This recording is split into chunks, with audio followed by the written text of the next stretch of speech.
स्वयंपाकात स्वादाची जान, डीएम मसाले तुमच्या घराची शान। छत्रपती शासन महिला गृह उद्योग कबनूर इचलकरंजी घेऊन येत आहेत अस्सल परंपरेची मराठमोळी चव म्हणजेच डीएम मसाले। मटन मसाला, चिकन मसाला, धणे पावडर, गरम मसाला, बिर्याणी मसाला, तिखट चवदार मसाले आणि चटणी म्हणजेच डीएम मसाले।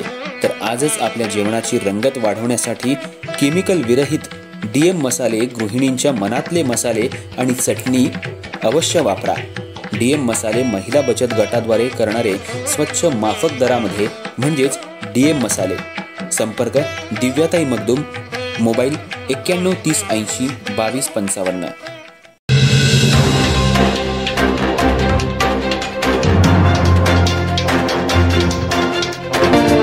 नमस्कार, मी तेजस्विनी मगदूम। एम मराठीमध्ये आपल्या सर्वांचं स्वागत आहे। पाहूया ठळक घडामोडी।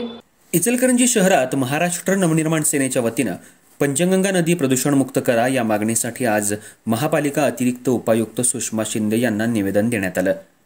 यावेळी महाराष्ट्र नवनिर्माण सेनेचे पदाधिकारी मोठ्या संख्येनं उपस्थित होते।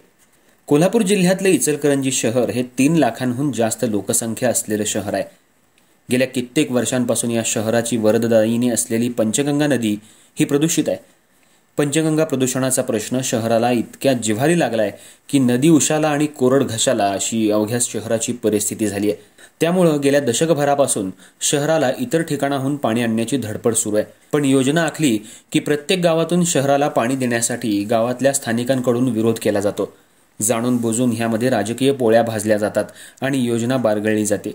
अशा वेळी शहरवासियांना प्रश्न असा पडतोय की आपल्या हक्काची पंचगंगा प्रदूषणमुक्त का केली जात नाही आणि असा संतापजनक सवाल सर्वसामान्यांमधून होत आहे। या प्रदूषणमुक्तीसाठी मनसे पक्षप्रमुख राजसाहेब ठाकरे यांच्या आदेशानुसार ज्या जिल्ह्यात प्रदूषित नद्या आहेत त्या प्रत्येक महापालिका नगरपालिकेला निवेदन द्यावं असं सांगितलंय। त्या अनुषंगानं आज महापालिका अतिरिक्त उपायुक्त सुषमा शिंदे यांना निवेदन देण्यात आलं।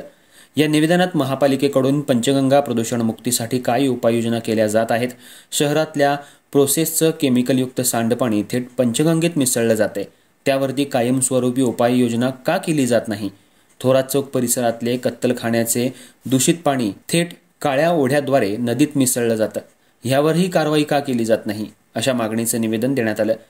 यावेळी शहराध्यक्ष रवी गोंदकर, जिल्हा सचिव प्रतापराव पाटील, शहर उपाध्यक्ष नितीन कटके, शहर उपाध्यक्ष ऋषिकेश मराठे, तन्मय तांबे, संदीप पवार, प्रथमेश माने, सचिन माने, सौरभ चव्हाण, रसिका साळुंखे, गंगा माळगे, दशरथ यादव, अतुल जाधव, निलेश पाटील, विकी माळी यांच्यासह पदाधिकारी कार्यकर्ते उपस्थित होते।